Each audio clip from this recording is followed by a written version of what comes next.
টানা বৃষ্টিতে ডুবে আছে রাজধানীর বিভিন্ন এলাকা। এ বিষয়ে বিস্তারিত জানাতে রাজধানীর জাহাঙ্গীর গেট থেকে আমাদের সাথে যুক্ত হচ্ছেন সহকর্মী সানি আহমেদ। সানি, ঢাকায় একটু বৃষ্টি হলেই তো পথঘাট একদম পানি জমে যায়। নগরবাসীর দুর্ভোগ নিয়ে জানতে চাই আপনার কাছে। এই মুহূর্তে রয়েছি আমরা প্রধানমন্ত্রী কার্যালয়ের সামনে। ঠিক আপনি দেখতে পাচ্ছেন হয়তো যে এখানে জলমগ্ন অবস্থায় পুরো সড়কটা তলিয়ে রয়েছে, সুতরাং মানুষ কিন্তু আসলে বিপাকে পড়েছে। যদিও গুড়ি গুড়ি বৃষ্টি পড়ছে, এই মুহূর্তে মুষলধারে যে বৃষ্টিটা সেটি একটু থেমে গেছে, অর্থাৎ বলা যায় হয়তো পানিটা কিছুটা সময় লাগবে হয়তো কমতে।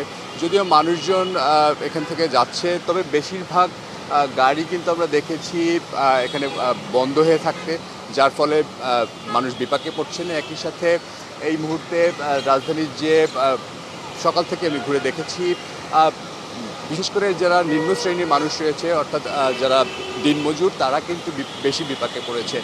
তাদের অন্যর জন্য হাহাকার তারা করছেন, কেউ কেউ এরকম কথা বলছেন আমাদেরকে।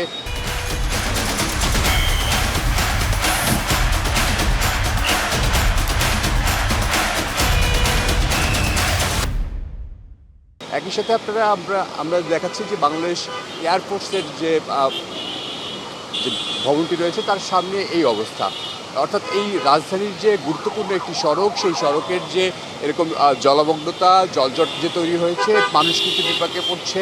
এবং আপনি দেখতে পাচ্ছেন যে এই মানুষ প্রায় কোমর সমান পানি হয়ে গেছে।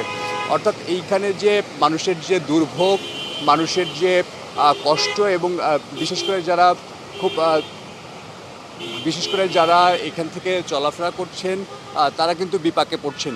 এবং এই মুহূর্তে আপনি দেখতে পাচ্ছিলেন যে ঠিক কোমর পর্যন্ত পানির সমান এই পরিস্থিতি। রাজধানীর বেশিরভাগ মূল সড়কেই কিন্তু এরকম পরিস্থিতি। এই ছিল আমার কাছে সর্বশেষ। সানি, ধন্যবাদ আপনাকে।